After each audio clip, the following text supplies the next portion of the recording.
we have failed miserably. As an organization, a government body, they can do way more than what they're doing. I would definitely tell my child, there are condoms available, use them.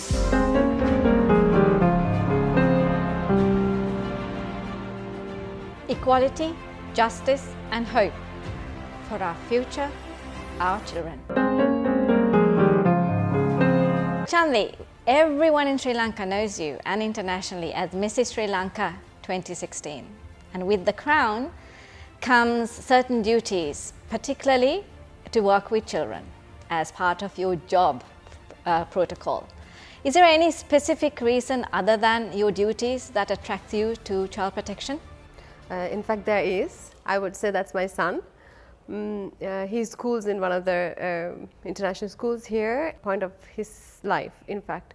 He had this thing that was happening in school, that he was in fact emotionally abused by a few teachers in school, which actually I was devastated with that experience, and I was just, I just couldn't, in fact I just couldn't take it as a mother, and that really affected me, my stability, my day-to-day life. It affected me into a level where I started thinking like I've been this kind of a character and it's happening to my son, and there was a time that I was really helpless.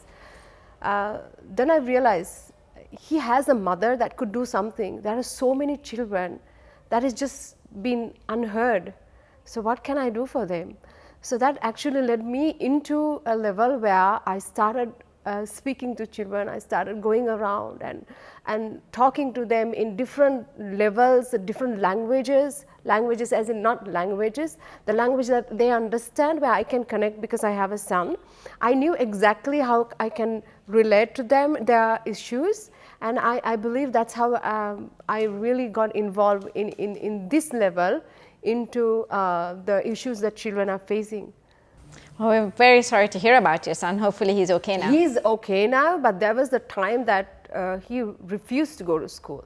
There was a time that I really didn't know what to do as a mother, and I had the capacity to get involved. I had the capacity to get my son pulled out of that. I had the capacity to stand up to that abuse.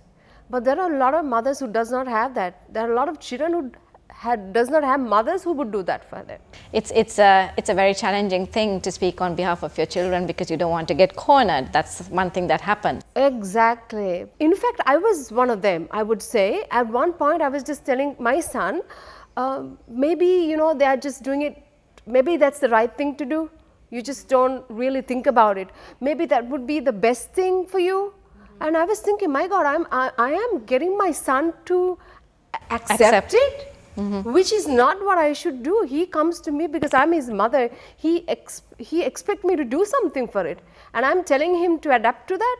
That's not right. I said, no, you're not going to do that. I'm just going to stand up to this. And I was like, it doesn't matter. They categorize me as a different person, or they categorize me as into a rebel mother.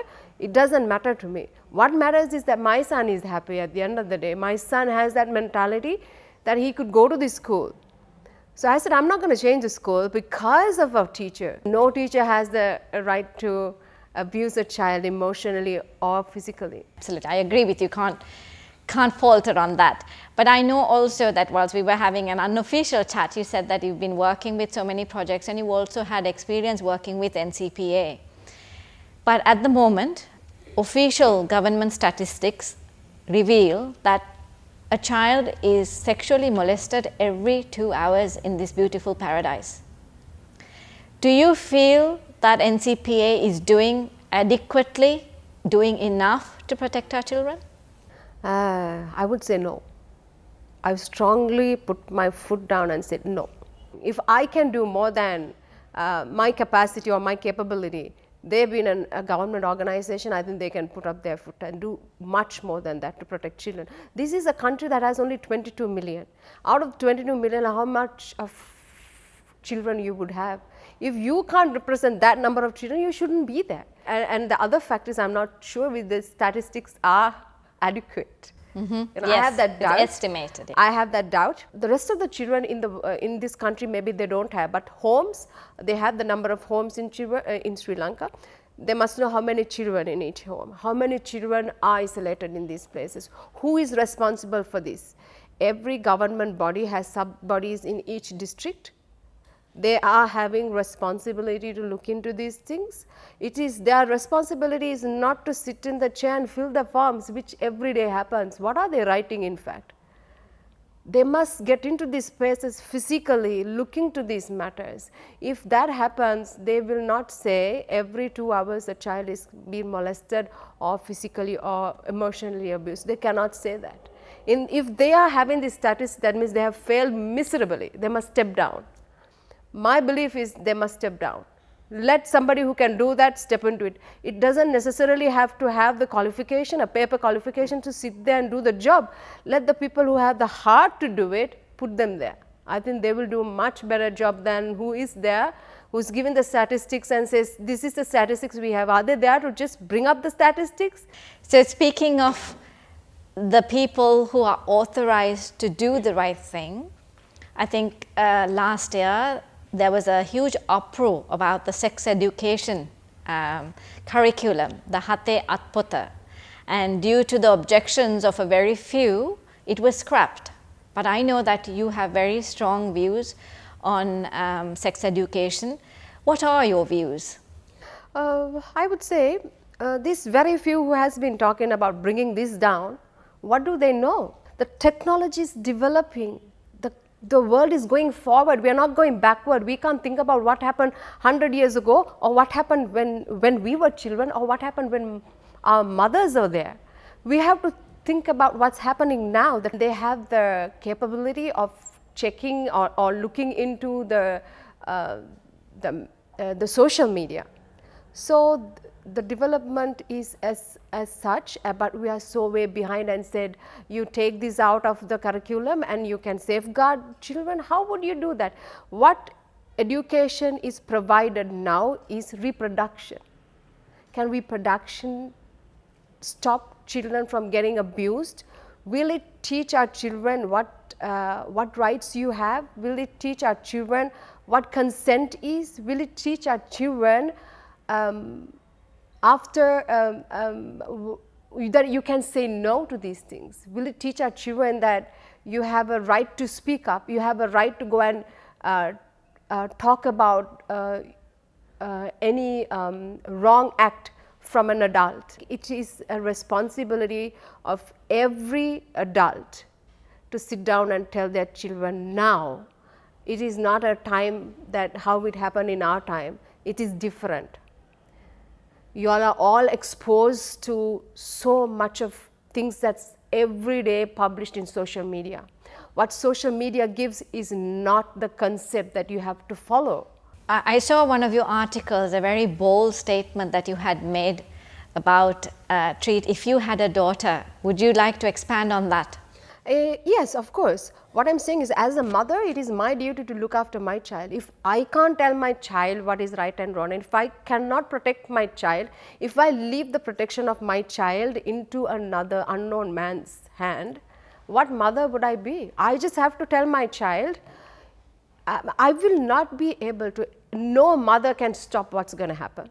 No adult can stop what is going to happen. We've been teenagers, we've been at that age. What our mother says would never stop us from doing or stop us from that act. Only thing that helped us is what is right and wrong and what we can do to prevent certain acts. That is the knowledge we have to give our children. How you can protect yourself, what you can say, what you cannot say, how you have a right to say no if you don't want it. And if they want to go ahead with it, they would do it. But then they have to know how to protect themselves from the outcome. They must know what it is.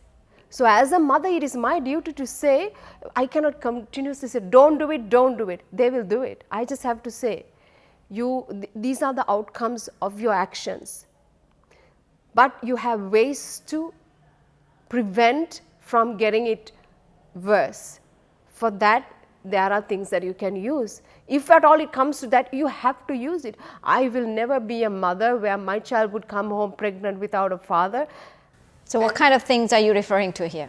I would definitely tell my child, there are condoms available, use them.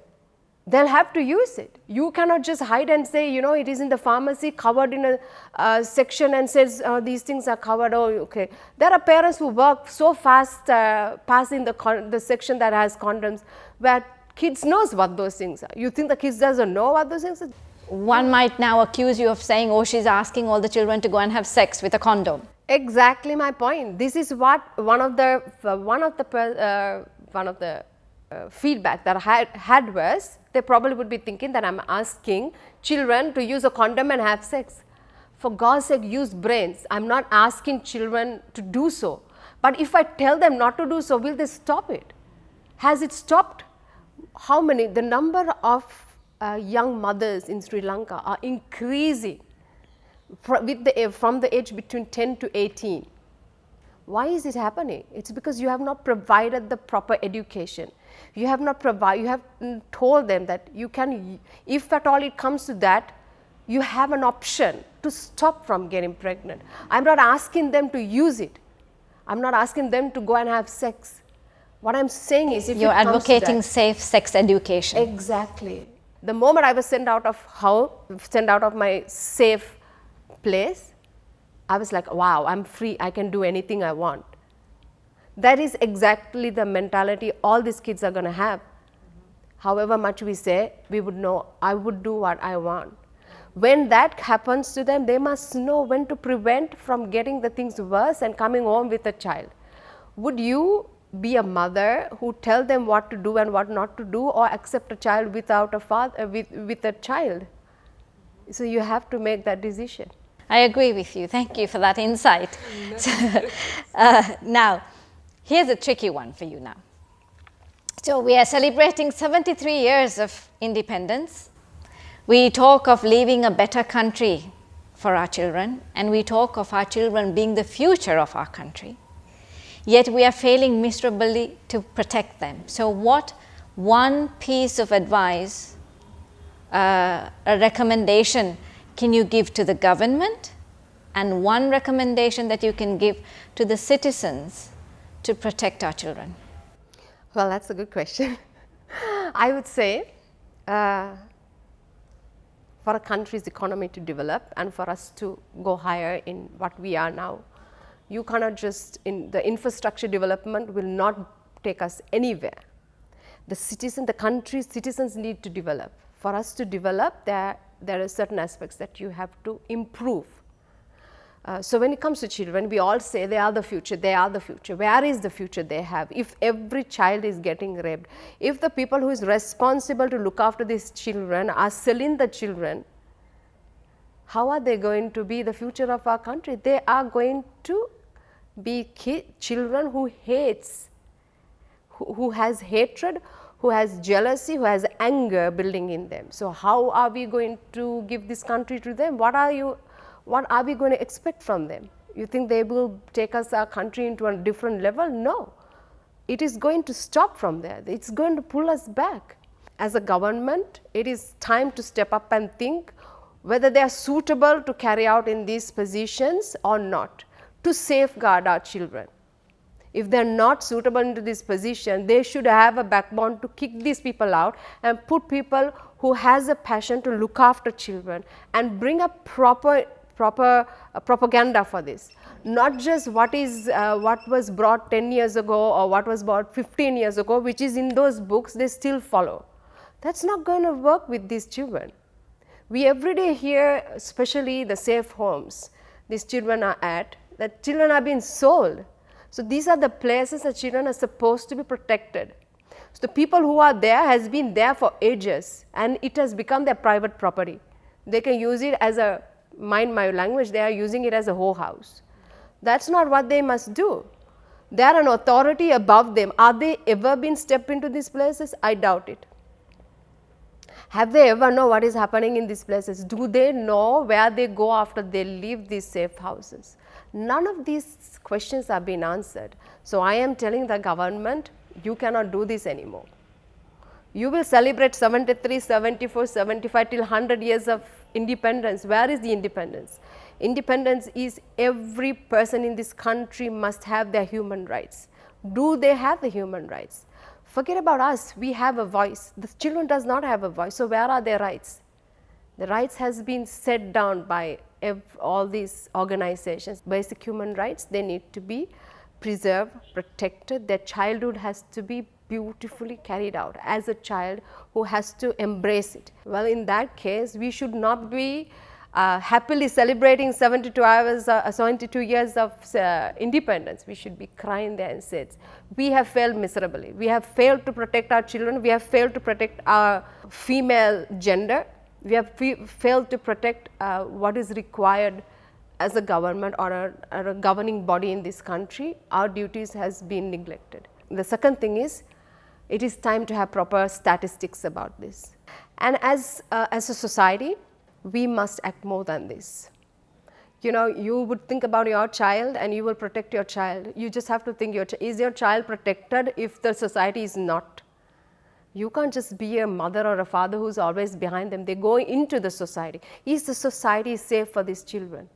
So then the society is what? Society is us. We make the society.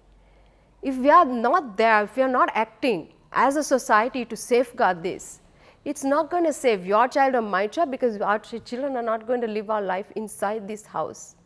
They are outside. So then unite as one. Safeguard this, safeguard the people. You use the social media. If anything you see, don't just walk blindly. Take action, put your foot down and says, you can't do that.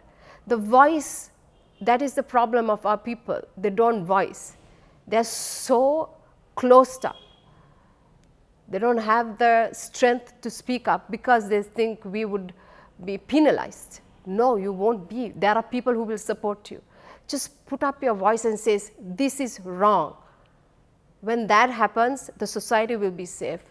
If the society is not safe, we cannot say our children are safe. I can't protect my child in this. So I would say we have to unite as one team to safeguard our children. So for that, we just have to come together. Today we were in conversation with Chandi Aluwihare, Mrs. Sri Lanka 2016.